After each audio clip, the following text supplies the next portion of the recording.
Si vous êtes motard, ça y est, vous allez payer. Les élus parisiens ont approuvé hier une convention avec les parkings pour proposer des tarifs préférentiels. C'est la dernière étape avant la mise en place du stationnement payant à la rentrée dans la capitale. La mesure avait été reportée pour justement régler ces derniers détails. Écoutez David Béliard, adjoint en charge de la mobilité à la mairie de Paris, il nous explique tout.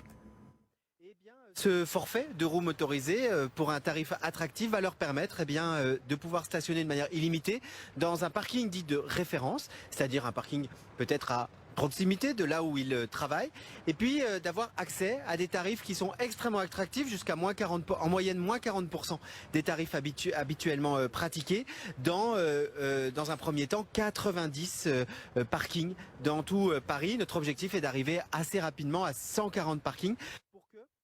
Jean-Marc Bellotti est avec nous en direct. Bonsoir, vous êtes coordinateur de la Fédération des motards, en colère. Voilà, c'est bon, le cadre est parfait. On vous voit très bien.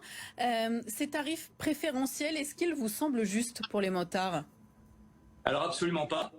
Alors disons, il y a deux choses. La première, c'est le stationnement en sous-sol. Oui. Nous, on a été contre, puisque les gens qui ont envie de stationner en sous-sol, ils peuvent le faire de leur plein droit.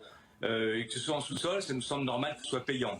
Pour autant, les prix sont prohibitifs dans la mesure où dans un emplacement de voiture, on peut mettre entre 3 et 4 deux roues motorisées.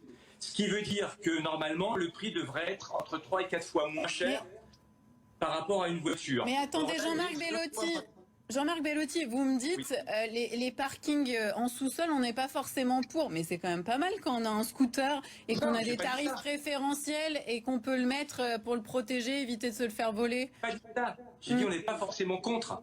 Ah, vous n'êtes pas forcément contre, c'est moi qui vais le couper. Autant pour moi. Autant pour moi. Mais là où le bas blesse, c'est que les prix sont prohibitifs. Comme je vous disais, ça devrait être moins cher, ça devrait être beaucoup moins cher pour les deux roues motorisées. Or là, c'est moitié prix. Ce qui veut dire que pour un véhicule qui apporte une vraie mobilité, une vraie solution, une vraie plus-value en termes de fluidification du trafic, ce véhicule-là va payer à la place, proportionnellement, plus cher qu'une voiture. Donc ça, c'est pas normal. Et après, nous, notre combat, c'est la gratuité en surface. Voilà, c'est de ça qu'on veut parler, nous. C'est la gratuité en surface. Pour plusieurs raisons, les deux roues motorisées ne doivent pas payer en surface. Pourquoi? Parce qu'il amène encore une fois une vraie plus-value en termes de mobilité et donc d'écologie.